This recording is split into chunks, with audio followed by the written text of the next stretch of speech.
friends. Welcome back. It's day 6 of 7. Congratulations. You were almost through our 7 days of yoga for beginners. So pat yourself on the back, congratulate yourself. The most important part and the difficult part is showing up, and you did it. So thank you for being here with me today. Yesterday, we talked a little bit about the importance of telling our story and speaking our truth, and how each and every one of us has an individual and unique story that is necessary as a contribution to the world. Today, we're going to talk about another important tenet of yoga, and that is the idea of seeing clearly. So much of our life and our experiences can be dictated not by what's actually happening right now, but by things that we've experienced in the past. And oftentimes it is easier for us to have an emotional reaction to something we've experienced previously than it is to open our eyes and see what's actually happening in this moment. And there are many reasons for this. One of the most incredible things that the human brain does is recognize patterns, and that has been incredibly important to our species as a means and mode of survival, right? So recognizing things in our environment that are dangerous and learning to stay away from them, that's really useful, it's really helpful. But at the same time, it's difficult sometimes to be aware of those processes and when they're occurring, and really evaluate the situation that we're in on its own and as a unique experience in the present moment.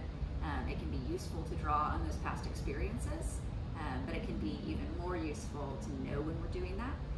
So something that we work on through the practice of yoga is that awareness and building awareness. So those tools in our brain are very important, and they can be very useful. They can be extremely useful when they are of service to us.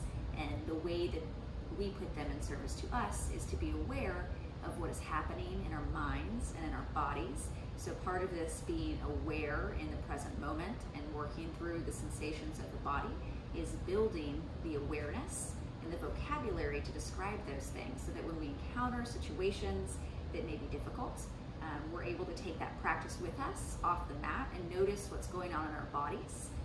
And from there, we take the next step into evaluating whether those things that we're experiencing in our bodies are actually relevant to the present moment, or if maybe they're based on a reaction to something that had a very strong emotional impact on us in the past. So way down the road is maybe making changes to that and being able to change behavior, but a long time before that, at the beginning, is just building that awareness. So learning what's going on in our bodies, what's going on in our minds, and just observing that.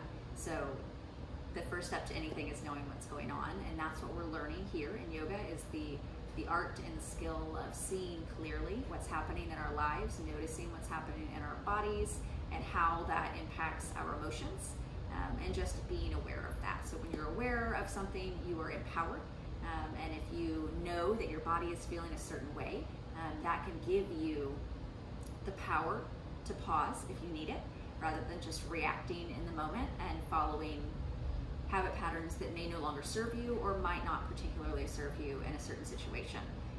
So it's a big concept to grasp, and it's something that is not a one and done. It's something that we work on every day. Yoga is a practice. It's not a workout. It's something that we show up and work on and through every day. So there's no perfecting this practice. You'll never be done. So allow yourself to be there in the moment, appreciating your progress, and knowing that there's going to be something else to challenge you that's going to allow you to grow after each and every step. So you may not be able to see it now, but as you progress and you're able to feel different things in your body and notice, it's just going to create space for your awareness to expand, and you're going to begin noticing things that you never had the mental space for before. So it's all an unfolding, and with that being said, we'll start moving in our bodies again today, just being aware of the sensations. So hopping into something comfortable, if crisscross applesauce is cozy for you, then feel free. You might try switching your legs in another direction. If your hips are at all tight or sore or a little painful, you can grab something to prop yourself up. So it doesn't have to be anything fancy. It can be a towel or a pillow. I'm gonna use a bath towel here. Sit up nice and tall. The legs can be crossed here, or you can take them out. Give yourself a little bit more space. Elevating the hips is just gonna create a little bit more opening, maybe a little more ease. So give yourself a moment, find somewhere comfortable, whatever feels good in your body. And when you get there, close down the eyes, give yourself a moment to arrive. You made it, you got here today. It's already a success. Showing up is success. Give yourself a moment to quiet the mind, let go of whatever it was that you were working on before you got here today. Let go of whatever it is you have to do after this practice. It's still going to be there waiting for you graciously. And allow yourself to settle into the present moment, noticing what it's like to be in your body today,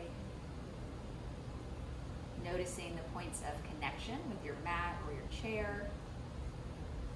Where is the surface that's supporting you touching your body? How does that sensation feel? Bringing attention to the hips and the shoulders, noticing if there's any tension. If you do notice tension, you can invite it to release. It's okay if it doesn't. It's okay if it does. We're just noticing. And roll the shoulders up towards the ears, rolling them back down along the spine, opening the chest. Let's take a few of those rolls.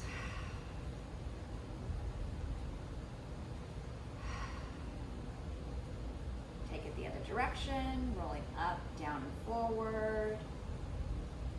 Noticing the sensation in the shoulders and the neck as you move your body.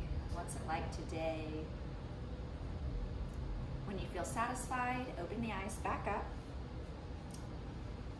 Adjust any posture that you need to get really comfortable. We're going to go through a technique today called alternate nostril breathing. So we're going to breathe in one nostril and then out the other, in that same nostril and out the other. So if it's allergy season where you are, you may need to pause the video and grab a tissue, so feel free to do that. And edit any time during this practice. If you start to experience any kind of dizziness or lightheadedness, just pause the practice, return to your deep breathing. It's not always available. Sometimes we've got stuffy noses or sinus infections, and if you're not able to breathe fully through your nose for this practice, don't worry about it. You can just continue your deep breathing through your mouth while we're doing this, and then we'll get back together for the next posture. So just allow yourself to be in the moment today, honoring the reality of where your body is at this time and being grateful for that experience. So don't worry if you get dizzy, if you don't like it, that's fine. Not everything is for everybody. So take it if you like it, leave it if you don't. We're going to start out with our right hand. So the three middle fingers are going to come together. So we've got this hang loose sign here, pinky and thumb out. We're going to use our pinky to gently close the left nostril. We're going to breathe in through the right nostril. Switching, taking the thumb to plug the right nostril, exhaling through the left nostril.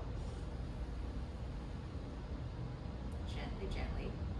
Inhale through the left nostril this time.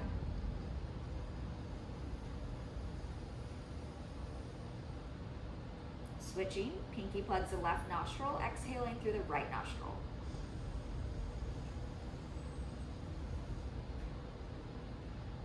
Inhaling through the right nostril.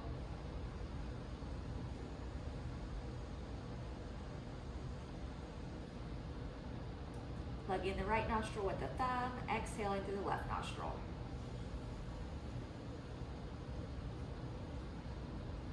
Inhaling through the left.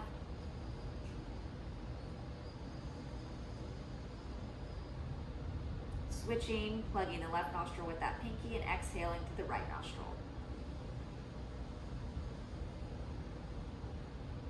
Continue on at your own pace. Inhaling through the right nostril this time.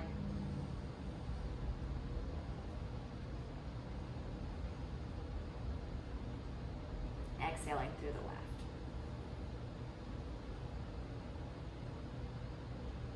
Inhaling again through the left.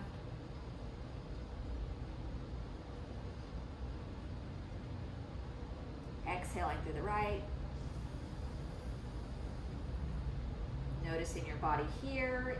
Is the chest tempted to hunch forward? If so, keep that chest nice and open. Inhaling through the right nostril.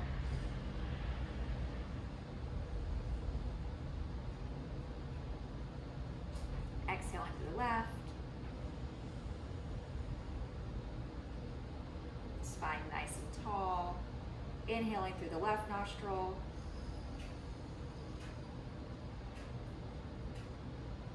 Exhaling through the right. And releasing. Inhaling through both nostrils if it's available. Exhaling with an audible sigh. Closing down the eyes for a moment. Notice what it feels like in your body. What does your heartbeat feel like? Did it change during that breathing exercise from when you're normal breathing? Did it feel oh so good to breathe through both nostrils again?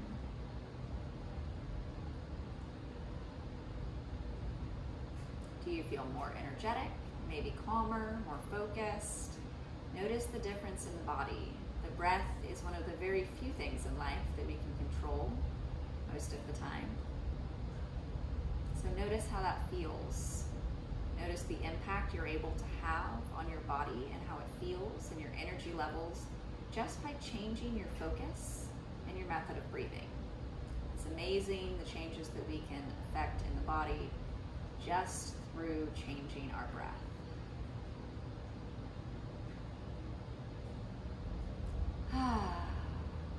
Wonderful. When you feel satisfied, go ahead and open your eyes.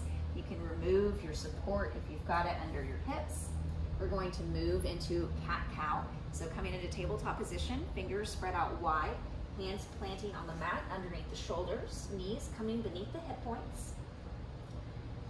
Tops of the feet can rest against the mat or the floor, whatever surface is supporting you, or you can tuck your toes, whatever's more comfortable here. If you'd like a little calf stretch, tucking the toes can be nice for that.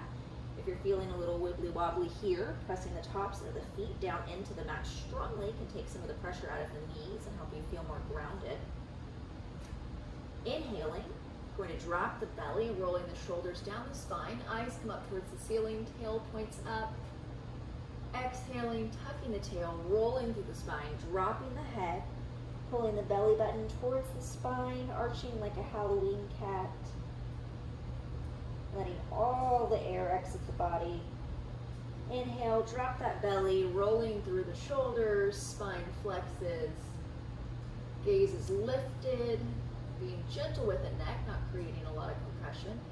Exhale, rolling that tail back down, imagining a string pulling the center of the back up towards the ceiling as that belly button reaches towards the spine, releasing tension in the neck. Inhale, dropping the belly into cow. You can wiggle the hips here if it feels good. This is a choose your own destiny adventure. Exhale, rolling the spine. It might feel nice to shift back and forward here. Inhale, dropping the belly. Exhale.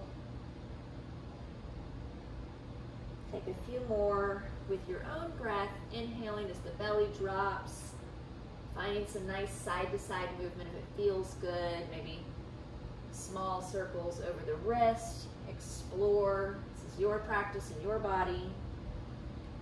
Exhaling, coming up, it might feel nice to shift forward and back. Might feel nice to wiggle your tail. Inhale once more, exhale once more, arching the back. Coming down into child's pose next, knees scoot out wide, big toes come to meet in the center. Shifting the hips back towards the back of the mat, they don't have to meet the feet. Remember here, if you'd like a little cushion, in between the thighs and the feet. That can be really nice for creating space. Staying here if it's comfortable. If you'd like a little bit deeper stretch on the shoulders and the hips, sinking a little bit further down, pressing the forearms onto the mat or whatever surface is supporting you. Allowing the head to relax down. And if it's available, shifting even further, stretching the fingertips forward, resting the head on the mat or the floor in front of you, creating lots of space in the shoulders, in the belly, in the chest, heart melting forward towards the ground. Giving yourself a moment to take a break here, letting the belly expand wide with deep breaths. On your next inhale, coming back up to the hands and knees. Knees come in under the hip points, feet separate, tucking the toes, sending the hips up and back into downward facing dog. So fingertips pressing very strong into the mat or the floor here, hips up and back, sending energy through the heels, sending your intention down into the ground. The heels don't ever have to meet the floor. Spreading the hands out wide here, giving yourself a nice base of support. You can walk your dog a little bit, getting a nice stretch through the calves. Taking a break anytime you need to here. So if this position becomes a little too intense, you can hop back down to the hands and knees. You can take a child's pose. This is your practice, your choice, so honor your reality. Let the body do what it needs to do. Taking a moment, pedaling out through the feet. On your next inhale, looking forward between the thumbs, picking up the right foot here, and this might look a couple of different ways. We're coming into a runner's lunge, so maybe picking the fingers up here, placing the foot in between. It might be more comfortable for you to come down to your knees first, then bring your foot up, whatever works for you. If you brought your knee down here, you can try lifting it up. If that's a little too intense, that's okay, just set it right back down. Honor your body, whatever your body needs today. So runner's lunge here, checking out our right foot, aligning our ankle under our knee. A little bit more intensity here, lifting the knee off the ground, sending the left heel back towards the back of the room, getting a nice deep stretch in the front of the left hip flexor here. Lifting the chest up, avoiding the temptation to kind of dump in here into the right hip. Chest up nice and tall. Exhaling, replanting those palms, bringing the knee down if it's not already. Sending that right foot back to meet the left. Can wiggle it out, stretch it out here. Maybe turn the wrist the opposite direction. Give them a little break if it's comfortable to sit back on the heels and give your wrist a little massage. They're doing some really great work today. Roll them out a little bit. And when you're ready, come back into your tabletop position. From here, sending it back up into downward facing dog. So tucking those toes, hips go up and back. Fingertips pressing strongly into the floor of the mat, gripping to lift that weight out of the wrists. Releasing the head, you can shake it yes or no, reminding yourself to release any tension in the neck. Imagining the shoulder blades melting down towards the hips, opening the chest, allowing it to pour forward to the ground. You can walk your dog out again here. And on your next inhale, looking up between your thumbs again and transitioning into that runner's lunge. So whichever way is most comfortable for you, whether it's knee up or knee down, find what works. Meet together in a runner's lunge, keeping those shoulders down away from the ears, getting a nice deep stretch in the front of the right hip flexor this time. Reducing intensity if you need to by letting the knee rest on the ground. Either way, you're getting a wonderful stretch to the hip flexor. So be where you are today. Taking a moment to breathe here, checking out the left side alignment. So we want our knee to be directly over our ankle, supporting our joints in that way.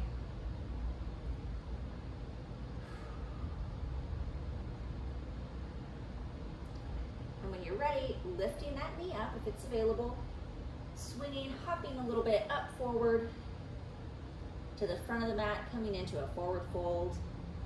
Releasing the hands here. If you're feeling any tension or pressure in the back of the knees here, bend them gently, bringing that stretch more into the lower back.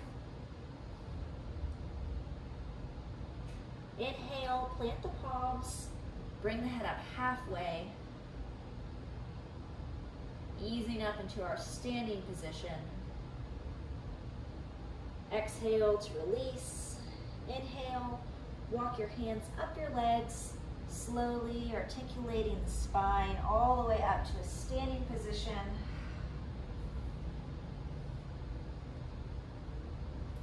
Wiggling it out here.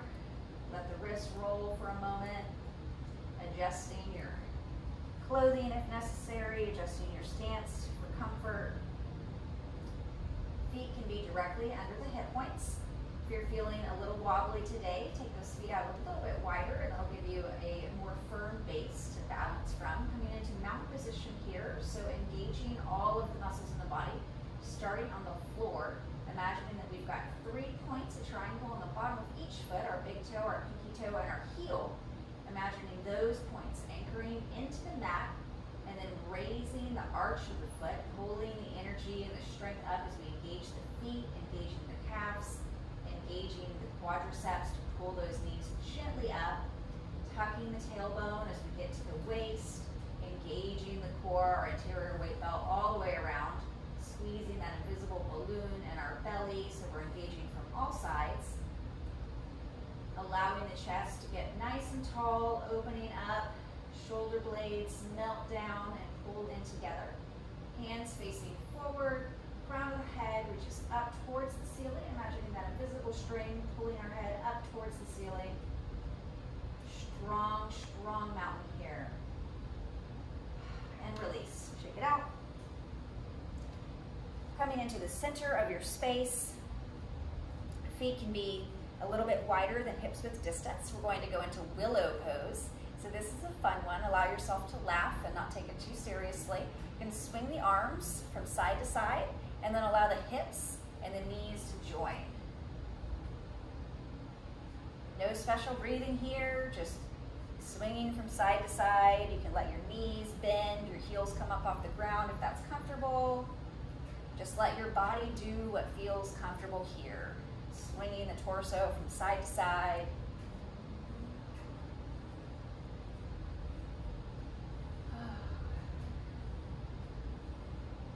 Shaking it out.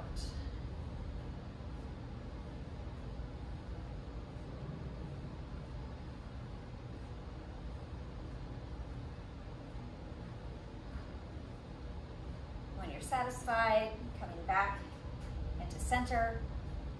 If those feet are close together, you can heel toe them out a little bit wider. We're coming down into a yogi squat, so you may need to grab hold of a table or a chair or a wall or something to help you here. Slowly bending the knees, hands can come forward for stabilization. If you're working on your balance today, hands can be on the hips or together at the heart.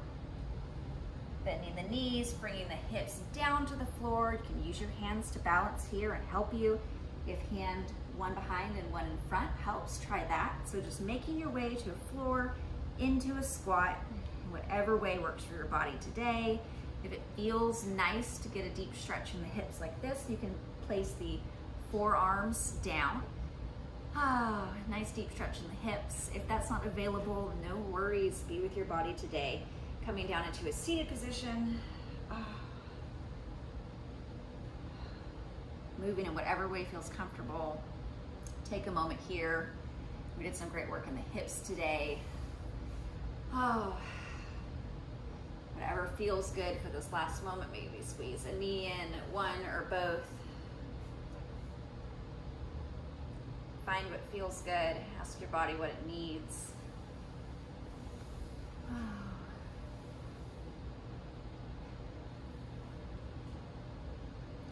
Whenever you're satisfied, coming back to a seated position, wherever that is, closing down the eyes, noticing the changes, the different sensations in the body, How does your energy level feel different than it did at the beginning of your sequence? How does your body feel different? Has your heartbeat changed? Has your breath changed? Were you able to leave behind the rest of the world just for a few minutes and forget everything but what's on your mat? If so, wonderful, and if not, also wonderful. Just notice. What has the experience been like for you? Take a deep breath in through the nose, allowing the belly to expand. Sigh it out. Thank you so much for being here with me today. Congratulations, you are almost through. You've made it through 6 of our 7 days of Yoga for Beginners. So congratulations, celebrate, be proud of yourself, and I look forward to seeing you on the next day.